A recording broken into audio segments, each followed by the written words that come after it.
Last lecture के अंदर हम पढ़ रहे थे प्रोडक्शन प्लानिंग एंड कंट्रोल के बारे में। और हमने किया था कि कैसे जो है डिफरेंट टेक्निक से आप प्रोडक्शन कंट्रोल कर सकते हैं। प्रोडक्शन कंट्रोल कौन कौन से टाइप्स का होता है। नेक्स्ट आता है network analysis. Network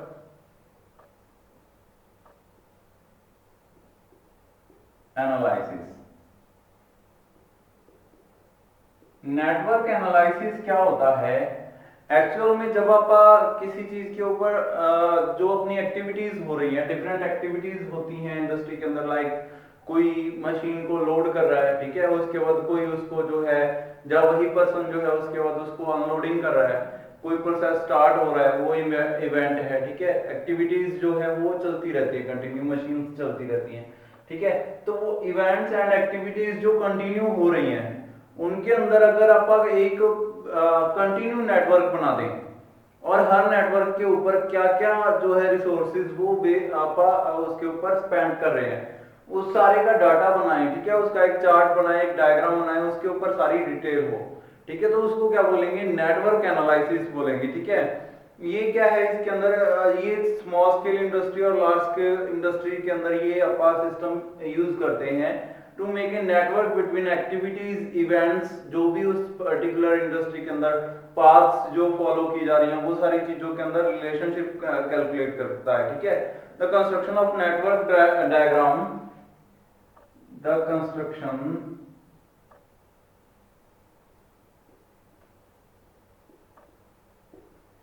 of a diagram showing different events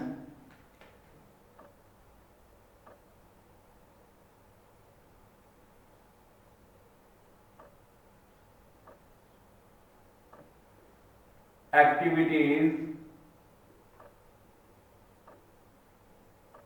and a relationship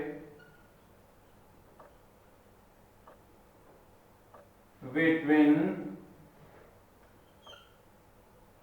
them, और इनके बीच में क्या रिलेशनशिप है उसको शो करने वाला एक डायग्राम बनाया जाए। उस कंस्ट्रक्शन को क्या कहेंगे? The diagram is known as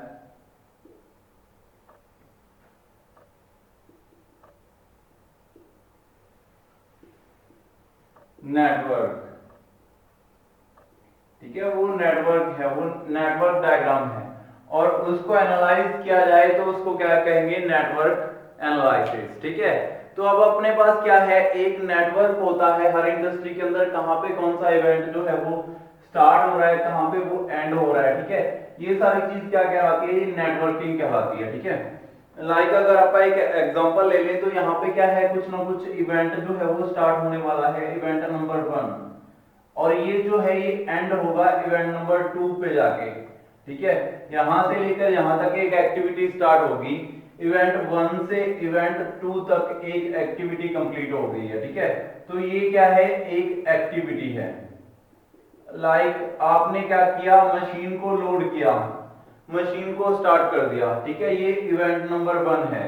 machine को बंद किया, इवेंट नंबर 2, और उसके बीच में जो भी हुआ उसको क्या बोलते हैं? एक्टिविटी। और उस एक्टिविटी पे लगता है टाइम, ठीक है। तो वो टाइम कितना होगा? T1। ऐसे ही एक्टिविटी 2 के बाद क्या होगी? एक्टिविटी 3 होगी, कुछ ना कुछ, सॉरी, इवेंट नंबर 3 होगा। इवेंट 2 से लेके 3 तक जो टाइम लगेगा उसको आप क्या बोलेंगे? T टाइम 2, ठीक है। और ऐसे ही जो है कोई ना कोई अदर एक्टिविटी होगी 4 नंबर, ठीक है। तो इस पर भी कुछ ना कुछ टाइम लगेगा, T3। तो ये क्या है? अब ये एक्टिविटीज हैं जो कि किसी भी प्लांट की लेआउट के अंदर अलग अलग जगह पर हो रही है एक्टिविटीज, ठीक है। इवेंट्स हो रहे हैं, इवेंट पहले से दूसरे तक एक एक्टिविटी, दूसरे से तीसरे तक सेकंड एक्टिविटी, थर्ड से फोर्थ तक थर्ड एक्टिविटी। उन एक्टिविटीज पर टाइम लग रहा है, और उन टाइम को आप अगर ऐसे ग्राफिकल रिप्रेजेंटेशन दें तो इसको क्या बोलेंगे? आप नेटवर्क एनालिसिस बोलेंगे, ठीक है। तो नेटवर्क एनालिसिस जो होता है वो बहुत सारे तरीके से, नेटवर्किंग टेक्निक्स बहुत सारी होती हैं जो आप यूज करते हैं, और उनमें से अपने सिलेबस के अकॉर्डिंग कौन सी सबसे ज्यादा जरूरत है जिसकी, तो नेटवर्क एनालिसिस टेक्निक्स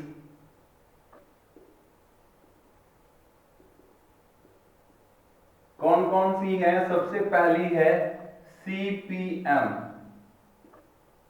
सीपीएम, और दूसरी कौन सी है मोस्ट इंपॉर्टेंट? ये है पीईआरटी, पीईआरटी। ठीक है, तो ये दो टेक्निक्स हैं जो अपने सिलेबस के अंदर है, बहुत इंपॉर्टेंट है। वैसे और भी बहुत सारी होती हैं, जैसे जीईआरटी होती है, ठीक है, वो अपने को इतनी इंपॉर्टेंट नहीं है। सबसे पहले सीपीएम क्या होता है, ठीक है, आपका पीईआरटी के बारे में बाद में पढ़ेंगे। सबसे पहले सीपीएम के बारे में देख लेते हैं। नेटवर्किंग टेक्निक है। सबसे पहले क्वेश्चन ये आता है, what are the network techniques used for network analysis. तो कौन कौन सी है? सीपीएम हो गई, पीईआरटी हो गई, उनके फुल फॉर्म लिखेंगे अपन। अगर ज्यादा बड़ा क्वेश्चन आता है तो उनको डिटेल में लिखेंगे, सीपीएम और पीईआरटी को। तो सबसे पहले सीपीएम की बात करते हैं। सीपीएम क्या होता है? Critical path method. Critical path method का क्या मतलब है यहाँ पे? ये क्या है क्रिटिकल पाथ मेथड? मतलब कि कौन सा क्रिटिकल पाथ आप यूज कर रहे हैं? क्रिटिकल पाथ मेथड, ठीक है। अब अपन ने क्या करना है? टाइम कैलकुलेशन करनी है, मतलब ये कितना टाइम कंज्यूम हो रहा है हर एक एक्टिविटी के लिए, ठीक है। उस टाइम को कैसे कैलकुलेट किया जाता है, वो क्या कहलाता है? वो नेटवर्क मेथड कहलाता है, टेक्निक कहलाता है। तो सीपीएम के अंदर क्या कैलकुलेट करेंगे अपन? क्रिटिकल पाथ मेथड की कितना क्रिटिकल है वो टाइम। क्रिटिकल टाइम से क्या मतलब है? देखो ध्यान दो, टाइम जो होते हैं वो कई प्रकार के हो सकते हैं, आप इंडस्ट्री के अंदर जो यूज करते हो। एक तो ऐसे टाइम जो अगर थोड़े से भी फ्लक्चुएट होते हैं तो जो आपकी डिलीवरी डेट्स हैं वो गड़बड़ हो जाएंगी, ठीक है। जैसे क्या हो रहा है, एक जो प्रोजेक्ट है, जैसे कि कुछ काम को इंडस्ट्री के अंदर चल रहा है, जैसे कि आपने किसी मेटल को पिघलाने पे लगाया हुआ है, वो 3 घंटे के अंदर पिघलती है। 3 घंटे उसको कंटिन्यू अपन ने चलाना है भट्टी को, तब जाके वो क्या करेगा? वो मेटल को पिघलाएगा और उसके बाद अपन उसको प्रोसेस करेंगे। बाय चांस कुछ गड़बड़ हुई और इसको टाइम लग गया 4 घंटे, ये क्रिटिकल टाइम था। क्रिटिकल टाइम का मतलब अगर तो ये 3 घंटे में हो जाता तो अपन 8 घंटे के अंदर वो जो प्रोजेक्ट बनाना था उसको डिलीवर कर देते। 8 घंटे के अंदर उसको बना के डिलीवर कर देते एक ही दिन में। लेकिन जब उसको 3 घंटे के अंदर मेटल को पिघलना था, जब तक वो पिघलेगी नहीं तब तक कोई काम नहीं हो सकता। तो सबसे पहले उसको पिघलाना जरूरी था, तो वो मेल्ट हुई ही नहीं, तो 1 घंटा ज्यादा लग गया, 4 घंटे। तो ये सीधा सीधा क्या करेगा? डिलीवरी टाइम को 1 घंटा इंक्रीज कर देगा, ठीक है। अब यहाँ पे क्या हुआ? ये वाला जो टाइम था उसने डिलीवरी डेट टाइम को 1 घंटा जो है फ्लक्चुएट कर दिया। तो ये कौन सा टाइम है? क्रिटिकल टाइम है। तो ऐसे अगर आप टाइम को कैलकुलेट करें कि कौन सा क्रिटिकल वाला टाइम है, कौन सी एक्टिविटी क्रिटिकल है, कौन सी नॉन क्रिटिकल है, ठीक है, तो उस कंडीशन में आप इस नेटवर्क को जो डिजाइन करेंगे उसको क्या बोलेंगे? क्रिटिकल पाथ मेथड, ठीक है। तो ये क्या करता है? ये टाइम कैलकुलेशन करता है और टाइम को कैसे कम किया जा सकता है उसके ऊपर ध्यान देता है, ठीक है। How to reduce the time consumed between two events और एक्टिविटीज, जो भी एक्टिविटीज हैं उनके बीच में जो टाइम कंज्यूम हो रहा है उसको कैसे कम किया जा सकता है, इसके ऊपर वो ध्यान देता है, ठीक है। The technique is used to determine to reduce the technique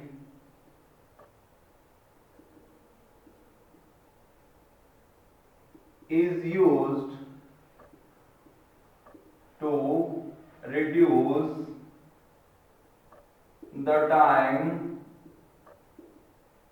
consumed between two activities। कोई भी दो एक्टिविटीज जो हो रही हैं उनके बीच में जो है प्लांट के अंदर कुछ भी एक्टिविटीज हो रही है, between two events and activities. जो प्लांट के अंदर एक्टिविटीज हो रही हैं या इवेंट्स हो रहे हैं उनके बीच में टाइम जो कंज्यूम हो रहा है उसको रिड्यूस करने की टेक्निक को क्या कहते हैं? क्रिटिकल पाथ मेथड कहते हैं, ठीक है। तो इसके अंदर जो टर्म्स यूज होती हैं वो कौन कौन सी हैं? सबसे पहले क्या है? एक्टिविटी।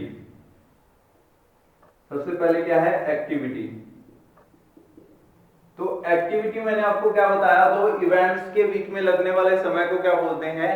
एक्टिविटी बोलते हैं। ठीक है, सबसे पहले आता है इवेंट्स। सॉरी, इवेंट जो है वो क्या है, मेन जो अपन कोई भी मशीन को लोड कर रहे हैं, एक्टिविटी से पहले अपन इवेंट के बारे में पढ़ेंगे। इवेंट क्या होता है, ये क्रिटिकल पाथ मेथड के अंदर आएगा, क्वेश्चन आएगा what are mean by event. तो ये क्या है, it marks the start, it marks the start and end of an activity। एक एक्टिविटी का स्टार्टिंग पॉइंट, देखो यहां से स्टार्ट हो रही है एक्टिविटी और यहां पे एंड हो रही है। ठीक है, तो स्टार्टिंग पॉइंट से लेके एंड पॉइंट तक के लगने वाला समय क्या कहलाता है, वो क्या कहलाता है, एक्टिविटी कहलाता है। और ये जो स्टार्टिंग और एंड पॉइंट है इनको क्या बोलते हैं, इवेंट बोलते हैं। तो अब इवेंट आ गया, नेक्स्ट क्या है, एक्टिविटी। तो एक्टिविटी क्या होती है, एक्टिविटी किसे कहते हैं, जो टाइम कंज्यूम कर रहे हैं चीजें। ठीक है, जो कुछ भी जो ऑपरेशंस हो रहे हैं, ठीक है, कोई भी टास्क हो रहे हैं। ठीक है, the all the processes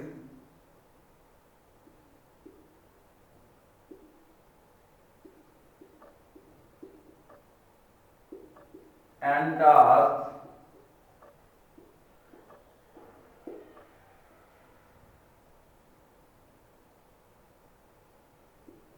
performed in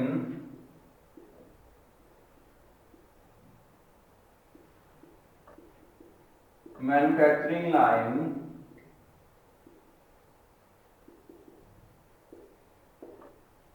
ठीक है, मैन्युफैक्चरिंग लाइन के बीच में जितने भी प्रोसेसेस या टास्क जो है परफॉर्म किए जाते हैं उनको क्या बोलते हैं, एक्टिविटीज बोलते हैं। ठीक है, तो एक्टिविटी लाइक मशीनरी इंस्टॉलेशन करना है। ठीक है, एक्टिविटीज लाइक मशीन को लोड करना है, एक्टिविटी कुछ भी हो सकती है। ठीक है, सारी उसको क्या बोलेंगे, अपन एक्टिविटीज बोलेंगे। ठीक है, तो जैसे कि अब मैंने आपको बताया था कि एक्टिविटीज जो होती हैं वो कितने प्रकार की होती हैं। अब इसमें कौन सी आएंगी, क्रिटिकल एक्टिविटीज, जो सीधे सीधे टाइम को रिलेट करती हैं। ठीक है, जैसे मैंने आपको पहले बताया था, क्रिटिकल एक्टिविटी कौन सी आएगी, जो कि सीधा टाइम के ऊपर इफेक्ट डालती है। सीपीएम की बात करें अपन, सीपीएम के अंदर एक्टिविटी क्या होती है, जो भी प्रोसेस और टास्क जो परफॉर्म किए जाते हैं उस कंडीशन में, उसको बोलते हैं एक्टिविटीज। तो सबसे पहली एक्टिविटी कौन सी होती है, क्रिटिकल एक्टिविटी, जो कि डायरेक्ट डिलीवरी डेट्स के ऊपर इफेक्ट करती है। ठीक है, डिलीवरी डेट्स को चेंज कर दे, उसको क्या बोलेंगे, क्रिटिकल एक्टिविटी बोलेंगे। Non critical activity,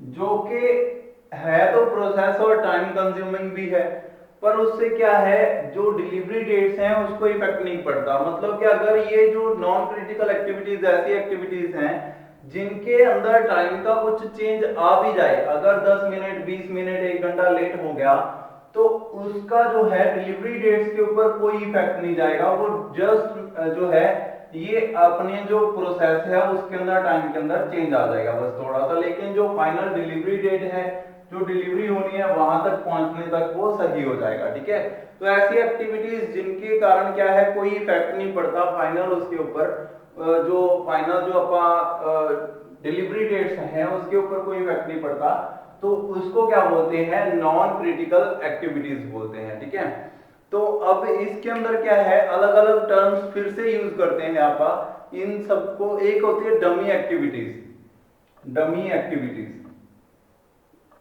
dummy activities, जिनका क्या है कोई इफेक्ट नहीं है मेन प्रोसेस के ऊपर। ये जो है ये प्रोसेस के ऊपर इफेक्ट डालती हैं, लेकिन ये फाइनल डिलीवरी डेट्स के ऊपर इफेक्ट नहीं डालती। अगर थोड़ा बहुत चेंज हो भी जाए इसके अंदर तो फाइनल डिलीवरी डेट सेम रहेगी। क्रिटिकल जिनके अंदर अगर थोड़ा सा भी चेंज हुआ तो फाइनल डिलीवरी डेट के अंदर चेंज आ जाएगा। लाइक अगर कोई मेन मशीन है जिसके ऊपर से ये सारी चीज ने क्या करना है, क्रॉस होके जाना है, तो वहां पे क्या है वो मशीन खराब हो जाए, तो वो क्या है, वो क्रिटिकल एक्टिविटी है, उसको अपना काम टाइम पे करना था, क्योंकि सारी जो प्रोडक्शन है वो उसी से होके जानी है। ठीक है, तो वो क्या है, क्रिटिकल एक्टिविटी है। अगर उसके अंदर कुछ चेंज आया तो डिलीवरी डेट्स जो है वो चेंज हो जाएंगी। तो ऐसी एक्टिविटीज को क्या बोलते हैं, क्रिटिकल एक्टिविटीज। और जो इफेक्ट नहीं डालती, जैसे कि बहुत सारी मशीनें हैं, उनमें से एक मशीन खराब हो जाए, दूसरी के ऊपर थोड़ा सा वर्कलोड इंक्रीज कर दिया, फाइनल डिलीवरी डेट के ऊपर कोई इफेक्ट नहीं आया, नॉन क्रिटिकल एक्टिविटीज। और डमी एक्टिविटीज जो बिल्कुल इफेक्ट नहीं डालती, जिनका कोई रिलेशन नहीं है फाइनल प्रोडक्शन के साथ। उसके बाद क्या है, क्रिटिकल पाथ कौन सी जो है, टोटल प्रोजेक्ट ड्यूरेशन कितना है, जो सीक्वेंस है, जो पाथ है, उसको जो है डायग्राम के अंदर बनाना, उसको क्या बोलते हैं, क्रिटिकल पाथ। ठीक है, मतलब कि ये क्या है, अब क्रिटिकल पाथ है। ठीक है, इसको कैसे सही किया जा सकता है, क्रिटिकल पाथ को थोड़ा सा कुछ और ऐड करके इसके अंदर, कि अगर ये क्रिटिकल पाथ है तो इसको और ज्यादा सही किया जा सकता है किसी ना किसी और रिलेशनशिप के साथ, कुछ ना कुछ और यहाँ पे आप ऐड करते हैं मशीन। जैसे ये क्रिटिकल टाइम है, इसको कम करने के लिए यहाँ पे अपने पास क्या होना चाहिए, एक और मशीन होनी चाहिए, जिसके थ्रू जाते जाते जो है प्रोसेस थोड़ा सा और ज्यादा जो है सॉफ्ट हो जाएगा, थोड़ा सा उसके ऊपर और ज्यादा कम फोर्स उसके ऊपर इफेक्ट डालना पड़ेगा। ठीक है, नेक्स्ट आते हैं टाइम। इसके अंदर कैलकुलेट करते हैं, टोटल प्रोजेक्ट टाइम होता है एक सीपीएम के अंदर, total project time, it is the estimation of time consume to complete the activities. सारी एक्टिविटीज को कंप्लीट होने में कितना अप्रॉक्स टाइम लगेगा, उसको बोलते हैं टोटल प्रोजेक्ट टाइम। ठीक है, टोटल प्रोजेक्ट टाइम जो है ये सिंपल है। उसके बाद एक आता है ईएसटी, नेक्स्ट टर्म आती है ईएसटी। सीपीएम के अंदर बहुत इंपॉर्टेंट है ये सारी टर्म्स, इसकी फुल फॉर्म आएगी। ईएसटी क्या होता है,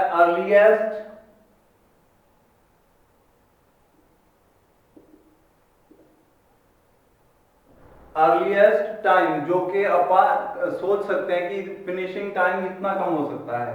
अर्लीएस्ट स्टार्टिंग टाइम कब जो है स्टार्ट हो जाएगा इवेंट, अर्लीएस्ट सबसे पहले। ठीक है, ज्यादा से ज्यादा अगर सब कुछ सही हो, देखो ध्यान दो, इस एक्टिविटी के ऊपर 40 मिनट लगते हैं। ठीक है, ये एक्टिविटी जो है ये 40 मिनट के अंदर काम कंप्लीट होता है।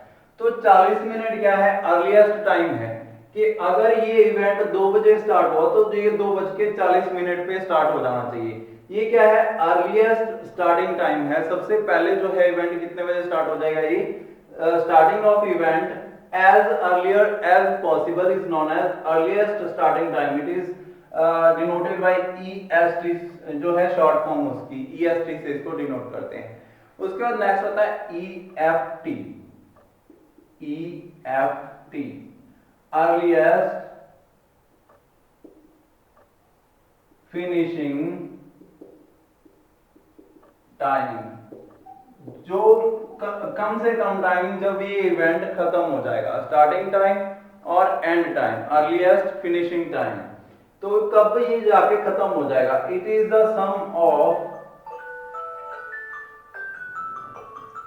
सम of total estimation starting time, जितना स्टार्टिंग टाइम लग रहा है। जैसे अब ये स्टार्टिंग टाइम है, ठीक है, starting time plus activity time, कितनी एक्टिविटी जो है वो आप यूज कर रहे हैं। तो earliest starting time plus activity is known as earliest finishing time. Activity time क्या है यहाँ पे, कि एक्टिविटी, उस एक्टिविटी को होने में कितना टाइम लगा, जिस एक्टिविटी के ऊपर आप काम कर रहे हैं। ड्यूरेशन ऑफ एक्टिविटी लिख सकते हैं, एक्टिविटी ड्यूरेशन लिख सकते हैं।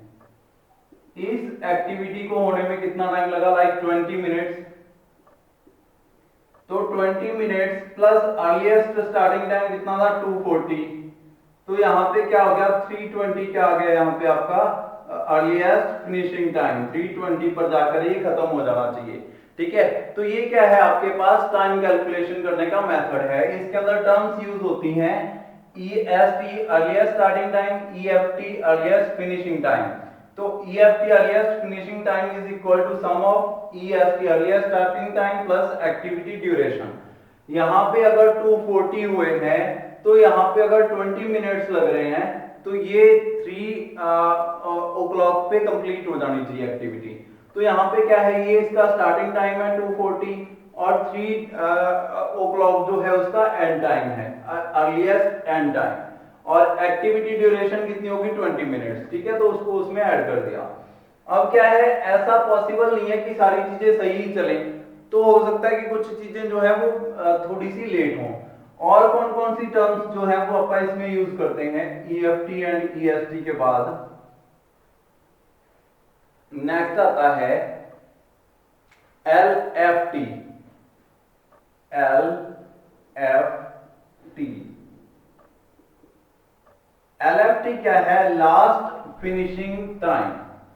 लास्ट फिनिशिंग टाइम मतलब कि कब वो है, जब LST एक होता है last starting time, last starting time, और LST क्या है? Last finishing